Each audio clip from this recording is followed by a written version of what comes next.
Okay, this video is on the Wood-Mizer. I got a couple comments on it, and someone did ask me how many hours I had on the Wood-Mizer already. Well, I've spent 46.5 hours operating this thing. Cut quite a bit of lumber. I'll show you some of the stuff that I've done. There are a couple of things that I dislike about my Wood-Mizer. Not terribly bad, but just a couple of things that I feel that they could improve upon. The one thing, and I'll tell you it is the most annoying of the things that I feel that are, not good about this thing, is this. This is your speed for the head rig, as you could see. The other thing, well, this is your speed. Well, you got your up and your down here. That's this guy here, so up and down. And this is the speed of the head rig. This is the lever that, you push it up and it stays there, and the head rig will go right on down through the cant, and then this brings it back. Well, when you're working and you got heavy gloves on, you'll hit that. And it's very loose. I mean, you can just bloop, bloop, bloop with your finger and it just turns. And anyway, so you're coming, you raise it up, and look what happens. You catch it with your thumb, and then it speeds that, puts that head rig at full speed, or somewhere's in between. Now, if you're not paying attention and you throw that lever there forward, and this thing is like that, the head rig goes flying down across into the cant, and it jams the blade into what your workpiece. That annoys the hell out of me. The other thing is here. Obviously, this control panel turns the other way so that you're working over here. But when you're doing that and you got your board return and they come off of the mill here and it doesn't hit this. On the board return, you can see it. I mean, it's up there. You see that angled piece? Well, that angled piece actually causes the board to veer to the side. So I'm way out here at the tongue, past the tongue. This is at my feet. And that board is coming, and if it hits that thing, it hits it over here and deflects it off that way. Well, I guess I could fix that with with an insert, if I insert something there and bolt it fast, so that when it does hit that, it actually directs it straight back. Which wouldn't be too bad, and that's annoying. That's just one of those other annoying things. Let's see, any other annoyances that I have. Yeah, here's another silly thing. Not this fender, but, oh, what the hell, I stepped on a screw. This fender. Okay, it's fine, You see those scratch marks in there? This is a minor annoyance. It doesn't really bother me because, this is just everyday use, and it isn't anything a can of spray paint can't fix. But this fender is so close to the bottom of this motor, if you forget to take that off of there, boom, it scratches it, and it goes over top of it, but it just takes the paint off. The other thing that annoys me is this piece of shit. And yes, this is a piece of shit. This little guy clips on here, like so, and it's supposed to hold this chain thing up.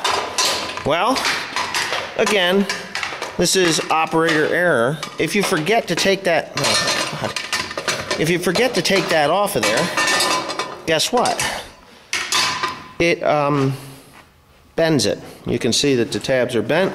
So what I've done is I have just opted to leave the damn thing off of the mill. It can stay there.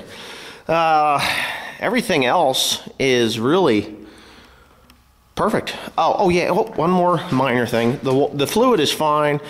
Wood-Mizer has chose the right engine to put on there is when they went with the Yanmar, because it's a fuel sipper. I mean, that thing works really well. But anyways, the other annoying thing is this.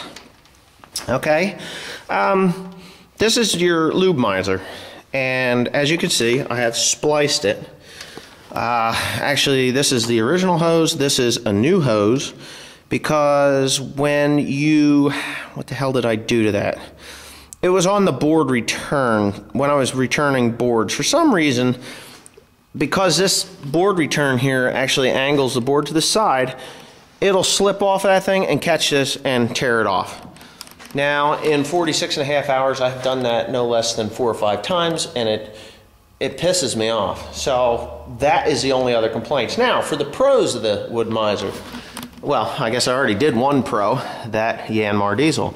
This debarker, excellent. It takes stones and dirt and debris right out of the bark. Works wonderfully.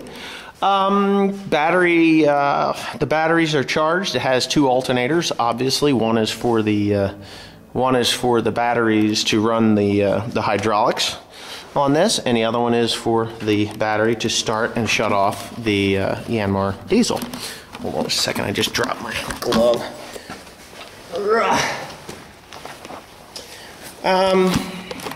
The chain log turner, awesome.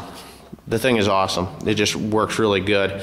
And if you've seen some of the videos I've done, it's very simple to learn how to operate this thing. And with this control station here, with the hydraulics right there, God, that guy's flying. With these controls right here, everything is just right handy, right where it needs to be.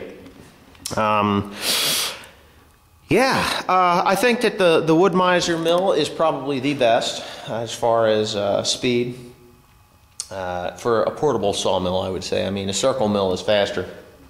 I ran circle mills. A circle mill, I helped a guy out, did a lot of work with. Actually, the lumber I used in my house when I built my house was cut by me and another fellow on his circle mill, and it was quicker. It was quicker, but it didn't do as good a job. There was a lot more work later to that lumber to get it to a finished product, and a lot more waste. So, pros and cons, I still think the Wood-Mizer mill is better than the circle mill. Anyway, I can't say anything bad about this cantilever head rig on this. When you're returning the head rig back to the starting position, back at the front of the mill, it looks like it wobbles a lot, but when you go into the cut and that thing is cutting, there is no movement whatsoever in that head rig. I don't care what Timber King guy says, that guy is such a, I don't know, he just looks to me like a sleazy used car salesman when I watched the Timber King videos, and I'm glad I did not buy a Timber King, because I've heard there's a lot of trouble with them. I don't know. I haven't had any mechanical trouble with this thing at all. I mean, in 46.5 hours, I wouldn't expect any. Computer-wise, no problems. Yeah, I'm perfectly happy with it. Other than those few little things that they could straighten out for me. I didn't bring it to their attention, but I'm sure somewhere someone is watching this video and they will bring it to their attention. They're minor annoyances, things I can live with or learn to work around. But it would be a lot easier for someone new to running a sawmill if they did correct a few of these little quirks, as we should say. The log loader, man, that thing will load anything. I mean, I could put my skid steer on there, it would load it. That thing is powerful. Picks it all right up. I very rarely put a log on the mill without using that, just because of damage. I'm afraid that I'm going to put my pallet fork down on the bed and damage something, or even just scratch the paint. And actually, Timothy did a couple of times. I did that with a chainsaw, but Tim did this with the pallet fork, or the pallet forks on the skid steer. I thoroughly ripped him a new rear end, but because you know what, I hate having to buy cans of paint. But anyway, yeah, that's it for the Wood-Mizer sawmill. It's just, in my opinion, if you're looking to get into sawing your own lumber, whether it's for a building like this one, oh yeah, well, while I'm at it, I might as well show you some of the work that was done with the lumber that I cut, and what it is. Oh, that was noisy. A rock. You come in here, and this building, you can't even hardly appreciate it, but